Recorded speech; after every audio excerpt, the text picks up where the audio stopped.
नरेंद्र मोदी जी के साथ गलबहियां करते हुए, उनसे मिलते हुए, ये तस्वीर आप जरूर देखिए। ये है मंगुंटा रेड्डी सांसद, जिनकी तस्वीर है भारत के प्रधानमंत्री के साथ। कि ये शराब घोटाला भारतीय जनता पार्टी ने किया है और ये शराब घोटाला ईडी के जांच के बाद शुरू हुआ है और दिल्ली के मुख्यमंत्री के खिलाफ गहरी साजिश के तहत ऐसे बयान छिपा लिए गए, अनरिलाइड अपॉन डॉक्यूमेंट में डाले गए, जो बयान केजरीवाल के खिलाफ नहीं थे, और दबाव बनाकर जो बयान लिया गया वो बयान आधार बनाया गया। अरविंद केजरीवाल को गिरफ्तार किया गया है। और कितनी बड़ी साजिश है, इसका एक एक करके आपके सामने मैं खुलासा करूंगा। जो मुख्यमंत्री दिल्ली के 2 करोड़ लोगों की शिक्षा के लिए, स्वास्थ्य के लिए, बिजली के लिए, पानी के लिए, माताओं बहनों को बस की फ्री यात्रा देने के लिए काम कर रहा है, उस मुख्यमंत्री को जेल में डालने के पीछे कितनी गहरी और बड़ी साजिश रची गई है, इसका एक एक करके आपके सामने खुलासा करूंगा। और दूसरी बात, ये शराब घोटाला ये शराब घोटाला दुनिया की सबसे बड़ी पार्टी भारतीय जनता पार्टी ने किया है, और इसके अंदर कोई छोटे मोटे लोग शामिल नहीं है, इसका भी खुलासा करूंगा आज। इसके अंदर कोई छोटे मोटे लोग शामिल नहीं है, भारतीय जनता पार्टी के शीर्ष नेतृत्व के लोग इसमें शामिल हैं। मैं एक एक करके बताता हूं आपको। एक व्यक्ति है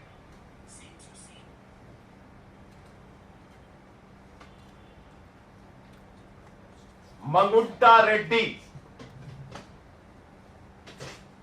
जिसने कुल 7 बयान दिए, कुल 3 बयान दिए।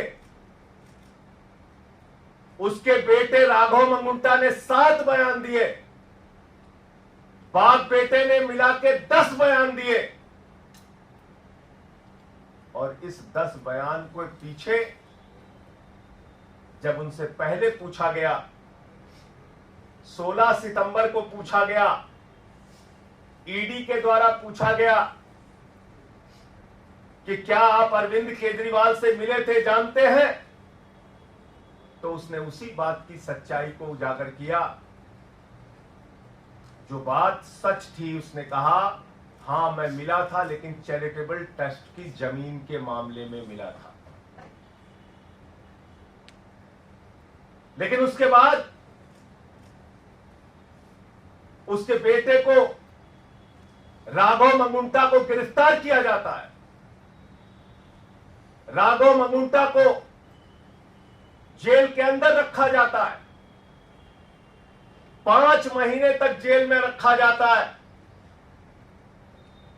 और तब वो अपना बयान बदल देता है। 16 सितंबर पर पहली बार कार्रवाई होती है मंगुंटा रेड्डी सांसद पर, रेड होती है 16 सितंबर 2022 को, और 10 फरवरी तक लगातार उसको कहा जाता है बयान दो, बयान दो, बयान दो केजरीवाल के खिलाफ। वो बयान नहीं देता तो 10 फरवरी को उसके बेटे राघव मंगुंटा को गिरफ्तार कर लिया जाता है। और 10 फरवरी से लेकर 16 जुलाई तक 7 बयान लिए जाते हैं राघव मंगुंटा के, मंगुंटा रेड्डी सांसद के बेटे राघव मंगुंटा के। कितने बयान? 7 बयान। 3 बयान बाप का, 7 बयान बेटे का।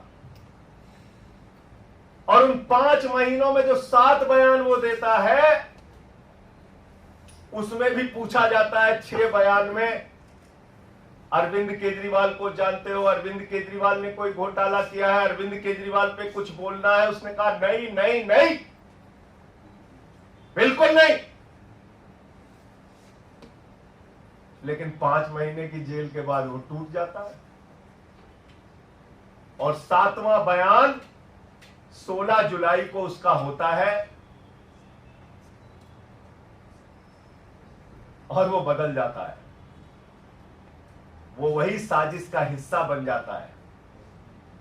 5 महीने की प्रताड़ना के बाद बदल जाता है और अरविंद केजरीवाल के खिलाफ बयान देता है।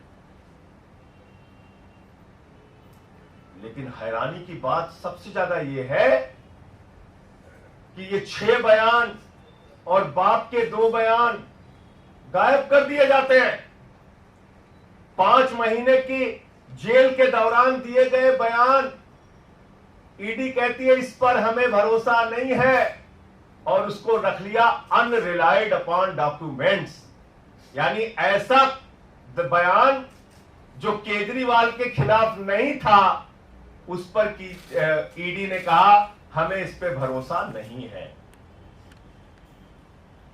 हमारे वकीलों ने अदालत में पैरवी की, बार बार कहा हमें देखना है वो बयान जो उसने अपनी गिरफ्तारी के दौरान दिया।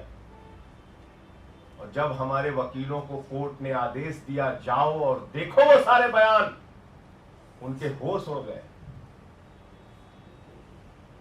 आपको पता है उनके होश उड़ गए। बाप बेटे के 9 बयानों में कहीं भी अरविंद केजरीवाल का जिक्र नहीं और बाद में अरविंद केजरीवाल का नाम उससे जबरन दबाव बनाकर अरविंद केजरीवाल के खिलाफ उससे बयान दिलवाया जाता है। अब ये मंगुंटा रेड्डी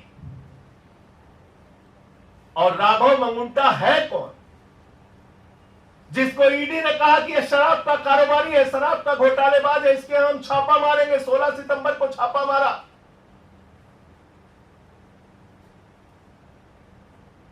मैं चाहूंगा ये तस्वीर आप लोग जरूर ध्यान से देखिए।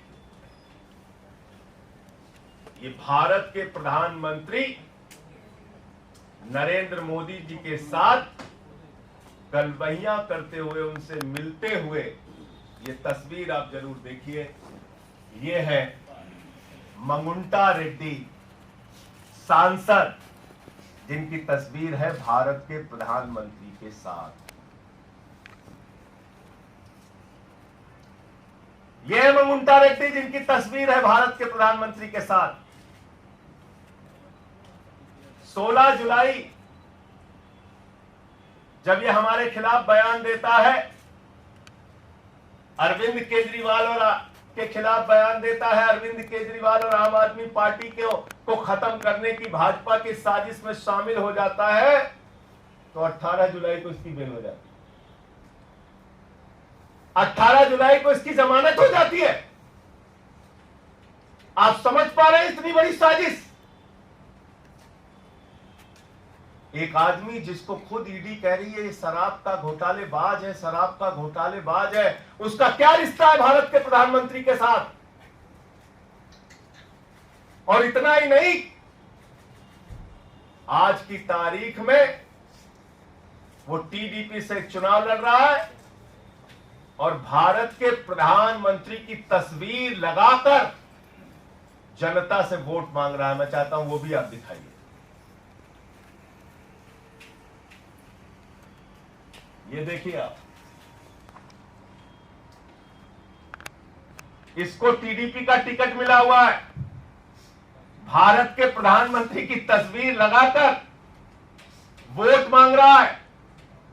जिसको भाजपा कहती है घोटालेबाज है ये, जिसको कहती है ईडी कि हम इस पे कार्रवाई करेंगे, हम इसको गिरफ्तार करेंगे, हम इसको जेल में डालेंगे। जब उसने केजरीवाल के खिलाफ बयान दे दिया तो वो नरेंद्र मोदी जी की तस्वीर लगाकर जनता से वोट मांग रहा है भारत के लोकतंत्र में। यह इस केस की सच्चाई देश के लोगों जान लो। आपके नेता अरविंद केजरीवाल के खिलाफ जो व्यक्ति बयान देता है ये है, और जो बयान छिपा लिया जाता है ईडी के द्वारा हमारे वकीलों के दबाव में, कोर्ट के आदेश के बाद जब वो बयान देखते हैं जाकर ईडी के दफ्तर पर, जिसको अनरिलाइड डॉक्यूमेंट में ईडी ने रखा है, यानी कि ऐसा डॉक्यूमेंट जिस पे भरोसा नहीं है, शुरुआती सारे बयान जिस पे भरोसा नहीं है, वो बयान जो उसने सही सही बताया था उस पर कह दिया हम इस पे भरोसा नहीं, उसको छुपा लिया, बोले छुप जाओ बेटा। अब इसमें एक और ये है मंगुंटा रेड्डी सांसद, और ये है भारत के प्रधानमंत्री के साथ उनकी तस्वीर, और ये है वो चुनाव प्रचार कर रहा है, टीडीपी से चुनाव लड़ रहा है, और ये है भारत का प्रधानमंत्री। इस फोटो में सबसे ऊपर उनकी तस्वीर है, वोट मांग रहे हैं कि मोदी जी के नाम पे हमको वोट दे दीजिए।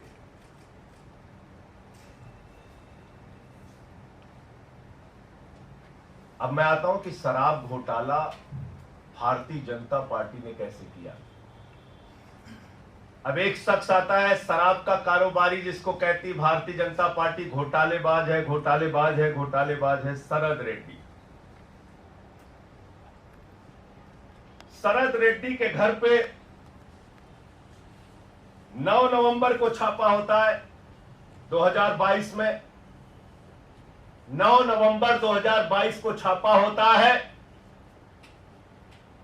और 9 नवंबर 2000 छापे के बाद इससे पूछा जाता है केजरीवाल जी के बारे में, ये साफ साफ मना कर देता है, कहता है मैं अरविंद केजरीवाल को जानता ही नहीं, उनसे मिला नहीं, उनसे मेरा कोई लेना देना नहीं। और इसके कुल 12 बयान होते हैं, 12 बयान। ध्यान से सुनिएगा, इसको बहुत जरूरी है, जानना जरूरी है कि दिल्ली के मुख्यमंत्री के खिलाफ कितनी बड़ी साजिश करके उनको गिरफ्तार किया गया। 9 नवंबर से लेकर इससे पूछताछ के दौरान इसको जो भी दबाव बनाया गया, इसने मना किया। फिर इसकी 10 नवंबर को गिरफ्तारी हो जाती है, 10 नवंबर को गिरफ्तारी हो जाती है, और 10 नवंबर की गिरफ्तारी के बाद इसने कुल 25 अप्रैल तक, यानी कि 6 महीने इसको जेल में रखा गया। इससे बार बार कहा गया बयान दो केजरीवाल के खिलाफ, बयान दो केजरीवाल के खिलाफ, इसने नहीं दिया। 12 बयान इसने कुल दिया, और 6 महीने के बाद जब इससे कहा गया बयान दो वरना जिंदगी जेल में सड़ जाएगी, बयान दो वरना जिंदगी जेल में सड़ जाएगी। अब वो कोई संजय सिंह तो है नहीं, वो शरद रेड्डी है, टूट गया। 25 अप्रैल को उसने केजरीवाल के खिलाफ बयान दिया।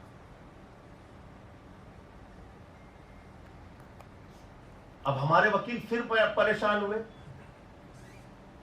कि जिस व्यक्ति ने केजरीवाल के खिलाफ बयान दिया है उसके 10 बयान को अनरिलाइड डॉक्यूमेंट में ईडी ने क्यों डाल दिया। उन्होंने फिर कोर्ट में एप्लीकेशन लगाई, जांच के आदेश मिले, हमारे वकील गए, उन्होंने देखा, ईडी के दफ्तर में जांच के आदेश मिले, वकील गए, उन्होंने देखा, सारे 10 के 10 बयान पढ़े, वकीलों के होश उड़ गए। 10 बयानों में केजरीवाल का नाम नहीं, और 10 बयान जो केजरीवाल का के खिलाफ नहीं थे उस पे ईडी ने कहा इस पे भरोसा नहीं, भरोसा नहीं, भरोसा नहीं। और जैसे ही उसने 25 अप्रैल को अरविंद केजरीवाल के खिलाफ बयान दिया, उसकी बेल हो जाती है, उसकी बेल हो जाती है। अब ये शरद रेड्डी जिसको भारतीय जनता पार्टी कहती है ये शराब का घोटालेबाज है, ये शरद रेड्डी जिसको भारतीय जनता पार्टी कहती है शराब का बहुत बड़ा घोटालेबाज व्यक्ति है, ईडी कहती है शराब का घोटालेबाज है, उसको गिरफ्तार करती है, 6 महीने जेल में रखती है, केजरीवाल के खिलाफ बयान लेने के लिए बार बार कहती है, 10 बार वो कहता है नहीं नहीं नहीं, केजरीवाल से कोई मतलब और रिश्ता नहीं। 10 बयान के बाद जब टूट गया और इसने केजरीवाल के खिलाफ बयान दे दिया, 6 महीने की जेल के बाद इसको बेल हो जाती है।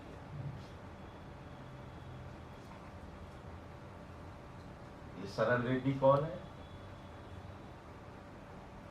असली घोटाला शुरू हुआ ईडी के जांच के बाद। भारतीय जनता पार्टी का शराब घोटाला, और पहली पेशगी और नजराना भाजपाइयों को कब पहुंचा? 5 करोड़ रुपए का 5 करोड़ रुपए का 15 नवंबर को पहली पेशगी और नजराना 5 करोड़ का पहुंचा, और कुल 55 करोड़ रुपए की रिश्वत, जिसको किंग पिन बताते थे, किंग पिन शरद रेड्डी, उस किंग पिन ने 55 करोड़ रुपए की रिश्वत भारतीय जनता पार्टी को दी। 55 करोड़ रुपए। मनी ट्रेल तो खुलेआम मिल गया, और वो मनी ट्रेल भी ऐसे पता नहीं चला, भारत के सर्वोच्च न्यायालय की कृपा से पता चला, जब उन्होंने कहा दिखाओ दिखाओ दिखाओ।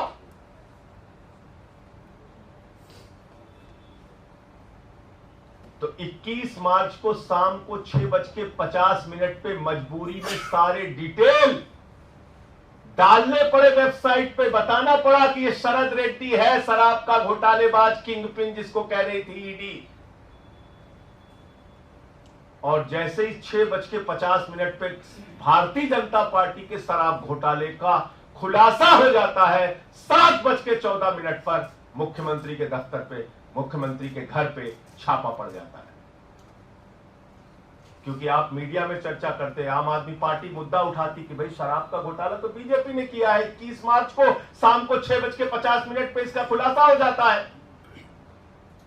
55 करोड़ रुपए की रिश्वत भाजपा ने ली है, इस बात का खुलासा हो जाता है। उस खबर से ध्यान हटाना है, जनता का ध्यान भटकाना है। पहुंच गए केजरीवाल के घर और 7:14 पे छापा मार दिया। कहा गया ईडी के अधिकारियों को, जाओ जल्दी, वरना तो हमारा घोटाला खुल गया है तो बड़ा गड़बड़ हो जाएगा। और 2.5 घंटे की पूछताछ में जो 10 सम्मन दे रही थी ईडी, और हम कह रहे थे आम आदमी पार्टी को खत्म करना चाहते हैं, अरविंद केजरीवाल को गिरफ्तार करना चाहते हैं, वो बात सच निकली और अरविंद केजरीवाल जी को 2 घंटे की पूछताछ के बाद गिरफ्तार कर लिया। तो असली बात यह है कि ये शराब घोटाला भारतीय जनता पार्टी ने किया है, और ये शराब घोटाला ईडी के जांच के बाद शुरू हुआ है, और दिल्ली के मुख्यमंत्री के खिलाफ गहरी साजिश के तहत ऐसे बयान छिपा लिए गए, अनरिलाइड अपॉन डॉक्यूमेंट में डाले गए, जो बयान केजरीवाल के खिलाफ नहीं थे, और दबाव बनाकर जो बयान लिया गया वो बयान आधार बनाया गया, झूठा बेबुनियाद आधार। तो इसलिए साथियों और दोस्तों, मैं इस देश की जनता से कहना चाहता हूं, आपका मुख्यमंत्री, आपका नेता, दिल्ली के भाइयों से कहना चाहता हूं, 100% ईमानदारी से अपना जीवन जिया है, अपना जीवन जी रहा है। अरविंद केजरीवाल पर न कोई दाग पहले था और न जीवन में कभी रहेगा। अरविंद केजरीवाल का गुनाह सिर्फ एक है कि वो दिल्ली के बच्चों को अच्छी शिक्षा के लिए काम कर रहे हैं। उनका गुनाह सिर्फ ये है कि दिल्ली की माताओं बहनों के लिए बस की फ्री यात्रा का इंतजाम कर रहे हैं, उनको 1000 रुपए की आर्थिक सहायता का इंतजाम कर रहे हैं। अरविंद केजरीवाल का गुनाह सिर्फ ये है कि कि वो बुजुर्गों के लिए तीर्थ यात्रा का इंतजाम कर रहे हैं, फ्री बिजली फ्री पानी का इंतजाम कर रहे हैं। एक ऐसी सरकार जो दुनिया में देश में सबसे बेहतरीन तरीके से काम कर रही है, उसके पीछे ये बड़ी गहरी साजिश करके उनको गिरफ्तार किया गया है। और ये सारी तारीखें और ये सारे बयान चिल्ला चिल्ला कर ये कह रहे हैं कि ये साजिश है, साजिश है और साजिश है। आप लोगों को जो भी प्रश्न पूछना है सवाल पूछिए, मैं एक एक चीज का जवाब दूंगा। संजय जी, इसके अतिरिक्त ईडी के द्वारा ये भी कहा जा रहा है कि शराब घोटाले का पैसा हवाला कारोबारी के जरिए गोवा में पहुंचा 45 करोड़। आपके जो कैंडिडेट्स थे उनके पास वो पैसा कैश में पहुंचा और वहां के चुनाव में खर्च हुआ, ये इसके इतर बता रही है। और उसके बाद जो मनीष जी के सेक्रेटरी थे उनके बयान का भी जिक्र कर रही है ईडी। मनीष जी के सेक्रेटरी के बयान पर अरविंद केजरीवाल जी ने भी कोर्ट में अपना पक्ष रखा था। बहुत सारे लोग मिलने जाते हैं अरविंद केजरीवाल जी के मुख्यमंत्री आवास पे, उप मुख्यमंत्री जाते हैं, सेक्रेटरी जाते हैं, और उसमें कौन से कागज का वो जिक्र कर रहा है, कौन सा कागज दिया। तो मेरे ख्याल से ये बातें झूठ और बुनियाद, झूठ और बेवकूफी की एक पराकाष्ठा है जिसको तैयार किया है। घोटाला तो 55 करोड़ का सीधे साफ साफ दिख रहा है। यहां भारतीय जनता पार्टी का शराब घोटाला दिख रहा है। कितने छापेमारी की इन नेताओं के घर पर, भाजपा के नेताओं के घर से? क्या यार, बीजेपी के शीर्ष नेतृत्व को जाने बगैर 55 करोड़ रुपए मिल गए? उनको मालूम नहीं है 55 करोड़ रुपए पहुंच गए उनको? इस शराब घोटाले पे क्या कार्रवाई की ईडी ने, सीबीआई ने? आप बताइए मुझे। Goa election, Goa election, Goa election. जब मैंने आपको बता दिया जिन लोगों ने केजरीवाल का नाम लिया, कैसे लिया, कितने दबाव में लिया, और पहले क्या बोला, बाद में क्या बोला, ये सारा कुछ बता दिया, तो उसमें गोवा की कहानी तैयार करो कि जो कोई भी झूठी कहानी तैयार करो, इसका क्या लेना देना है? अगर आपने हमारा अभी तक चैनल सब्सक्राइब नहीं किया है तो कृपया चैनल सब्सक्राइब कर लें, लाइक करें, शेयर करें, कमेंट करें। तो मिलते हैं फिर किसी और खबरों के साथ। नमस्कार।